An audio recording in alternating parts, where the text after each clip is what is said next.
지난주 중국을 방문한 새누리당 김무성 대표가 이런 말을 했습니다. 정기국회가 끝나면 개헌 논의가 본물처럼 터져 나올 텐데 그걸 막을 수 있겠는가? 대통령이 이미 개헌에 대해서 부정적인 입장을 표명한 상황에서 여당 대표가 이런 말을 하자 파장이 상당했지요. 그러자 바로 다음 날 김무성 대표는 나의 불찰, 나의 실수였다면서 말을 주워 담았습니다. 그렇게 해프닝으로 마무리가 되는 줄 알았습니다. 그런데 웬걸요? 그제 청와대 홍보수석이 김무성 대표의 개헌 발언이 실수라고 생각지 않는다 하면서 정면 비판을 한 겁니다. 청와대가 여당 대표를 비판하고 나서는 아주 이례적인 일이 벌어진 거죠. 여기에다가 친박 의원들 역시 김무성 대표를 연일 비판하고 있는데요. 자, 어떤 이유인지 대표적인 친박 의원이십니다. 홍문종 의원 연결을 해보죠. 홍 의원님 안녕하세요. 네, 안녕하세요. 홍문종입니다. 먼저 김무성 대표가 중국에서 한 그 개헌 발언, 홍 의원님도 문제가 있다고 보시는 겁니까? 예, 대통령께서 해외 나가시면서 강국하게 당부하셨거든요. 이 개헌론이라는 건 블랙홀과 마찬가지다. 모든 이슈를 빨아들이기 때문에 지금 여기 민생, 경제 얼마나 중요하냐. 그러니까 그 개헌론은 당분간 자제했으면 좋겠다. 이런 말씀을 하셨어요. 하고 가셨죠, 아셈을. 네. 예. 근데 중국에서 그런 말씀을 하심으로 해서 지금 대통령께서도 상당히 난감하게 되셨고, 왜냐하면 간곡히 당부를 하셨는데 또 그런 말씀을 하시게 돼서 결국은 야당이 뭐 오자마자 뭐 박지원 전 대표 또 뭐 오윤근 대표 쌍수를 들어서 지금 환영하는 분위기거든요. 예. 그래서 국정감사 이슈가 굉장히 중요한 이슈들이 많이 있었는데 그런 이슈들이 지금 완전히 다 묻히게 됐다. 예. 김무성 대표 그 발언 때문에 청와대도 난감해졌다 지금 그러셨어요? 네네, 그렇습니다. 청와대도 난감해졌다. 그러면 청와대 홍보수석이 김 대표 발언은 실수가 아닐 거다라고 말한 것, 이것은 그럼 어떤 의미가 담겨 있는 겁니까? 이제 오랫동안 그 김무성 대표가 그런 그 정치적인 타임 스케줄에 의해서 예. 개헌론을 주장하고 있었고, 그래서 아마 지금이 그 당내를 틀어잡고 또 여야 간에 있어서의 그 중요한 정치 이슈를 먼저 선점하는 효과를 노리기 위해서는 지금 대통령께서 당부를 하셨지만 그래도 지금이 적기가 아닌가 이렇게 아마 주변에서 조언을 하셨고. 개인적인 타임 스케줄이라는 게 무슨 말씀이시죠? 김무성 대표의 타임 스케줄?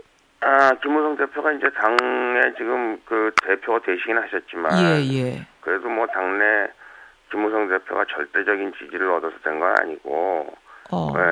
그래서 이제 당내 의견을 하나로 모으는데 아마 그 대표로서의 자리를 확고하게 자리매김하고 또 차기에 뭐 여러 가지 그야말로 대권 스케줄이나 이런 데 비추어 볼 때 대권 스케줄. 이게 정치하는 사람은 그 정치적인 아젠다를 먼저 선점하는 거 굉장히 중요하게 생각하죠. 이니셔티브를 쥐고 가는 것, 주도권 쥐고 가는 것. 그렇습니다. 그리고 이슈를 선점하는 게 중요하다. 이렇게 아마 주변에서 말씀을 하셔서 그 유혹을 참지 못한 것이 아닌가. 그 유혹을 참지. 그러니까 말하자면 지금 뭐 누구나 인정하는 지금 새누리당 내 차기 대권 주자 중에 한 분 아니십니까? 그렇습니다. 예. 따라서 대권 주자로서 어떤 주도권을 먼저 쥐어야겠다는 개인적인 의도, 정치적인 욕심, 그런 것 때문에 나온 발언이 아닐까라고 보신다는 말씀이세요. 네, 이제 그렇게 의심하는 분들이 많이 계시죠. 그러면 청와대가 김 대표 발언 실수가 아닐 거다라고 말한 것도 결국 그 의도에 대한 일침입니까? 아마 이제 그 정치 스케줄을 김 대표가 말하는 그런 정치 스케줄로 지금 이끌어가기보다는 대통령 지금 취임하신 지 1년 7개월밖에 안 됐는데 아직도 대통령께서 최소한 2년은 여러 가지 민생 또 경제 뭐 이런 것들에 대해서 대한민국의 경제적인 여건들 뭐 이런 것들을 개선하고 앞장서서 대통령께서 하셔야 되는데 그렇게 좀 할 수 있도록 도와달라 이런 말씀을 하신 것이고 그 하신 말씀에 대해서 김 대표께서 실수라고 말씀을 하시지만 그 정치 이슈를 너무나 판도라 상자를 너무 일찍 열었다 이렇게 생각하시는 것 같습니다. 청와대가 그렇게 생각하는 것 같다. 네. 그런데요, 홍 의원님. 아무리 그렇다 손치더라도 의원 하나가 대한민국에서는 개개인이 입법기관 아닙니까? 네, 그렇습니다. 자유롭게 자기 의견을 말할 수 있는 것이 그것이 뭐 의도가 있든 없든 간에 자유롭게 말할 수 있는 거 아니겠습니까? 그것도 집권당 대표인데 청와대가 그렇게 공개적으로 면박을 주는 건 이건 너무한 건 아니냐.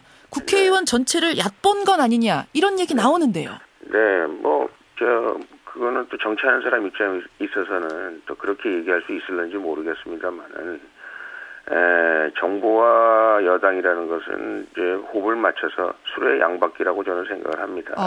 한 바퀴가 망가지면 아무리 한 바퀴가 튼튼하고 훌륭하다고 그래도 정부를 나라를 잘 견인할 수 없다. 저는 그렇게 생각하거든요. 그리고 이 정부의 성공 없이 새누리당의 성공은 없는 것이고 더더군다나 정권 재창출이라는 건 기대할 수가 없는 일이다. 저는 그렇게 생각을 합니다. 지금 수레의 양바퀴의 한쪽 바퀴가 약간 덜그럭거리는 겁니까? 이 수레의 양바퀴가 이제 말하자면 서로 사이즈가 안 맞는다든지. 사이즈가 안 맞는다. 아니면 한 바퀴가 지금 굉장히 부실하다든지.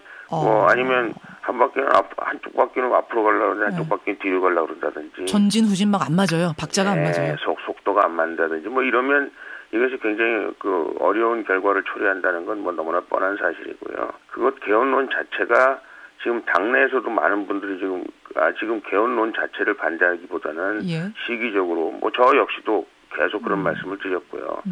지금 이런 민생 법안 굉장히 중요한 거를 먼저 해야 된다. 한 다음에 내년 겨울에도 아무 문제가 없다. 이제 알겠습니다. 그런 말씀드린 겁니다. 지금 이제 수레바퀴의 사이즈 안 맞고 덜그럭거리는 거 참 걱정된다고 하셨는데, 근데 한편에서는요.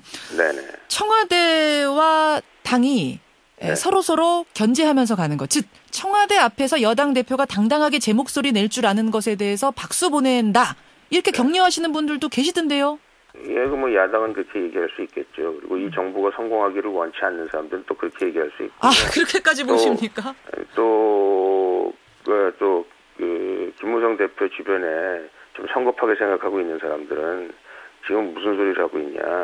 우리가 메인 역할을 해서 이것이 그야말로 맞다나 수레의 양바퀴가 아니라 자전거의 앞뒤바퀴처럼 우리가 앞바퀴에서 힘을 갖고 우리가 말하자면 전진해야 된다 이렇게 생각하는 거죠. 그래서 그 대표께서 말씀하시는 개헌론에 관해서 기본적으로 동의하는 분들을 많이 있습니다만 여러 가지 아까도 말씀드렸습니다만 강론에서 반대하는 많은 사람들에게 그런 의견들을 아직 수렴하지도 않고 지금 당장 김문수 의원 같은 경우도 그 이원 집정부제는 말이 안 된다 이렇게 얘기하고 있거든요. 그래서 저희 새누리당에서는 4년 중임제 또 심지어는 내각제 이런 얘기들을 하시는 분은 있습니다만 이념 집정부에 대해서는 지금 얘기하는 분이 김무성 대표를 비롯한 소수라고 생각을 합니다. 알겠습니다. 의견이 안 모아진 상태에서 그렇게 이제 당 대표가 개인적인 의견 말씀하시는 것에 대한 우려인데 그것은 그런 식의 이런 발언들은 오히려 김무성 대표의 어떤 정치적인 타임 스케줄, 대권 스케줄에도 약이 아닌 독이 될 거다 이렇게 보시는 거예요. 그렇습니다. 지금 당내에서 지금 많은 분들이 비판을 하고 있지 않습니까? 독이 될 것이다. 오히려 그럼 대통령을 생각하신다면 이 스케줄 아니다.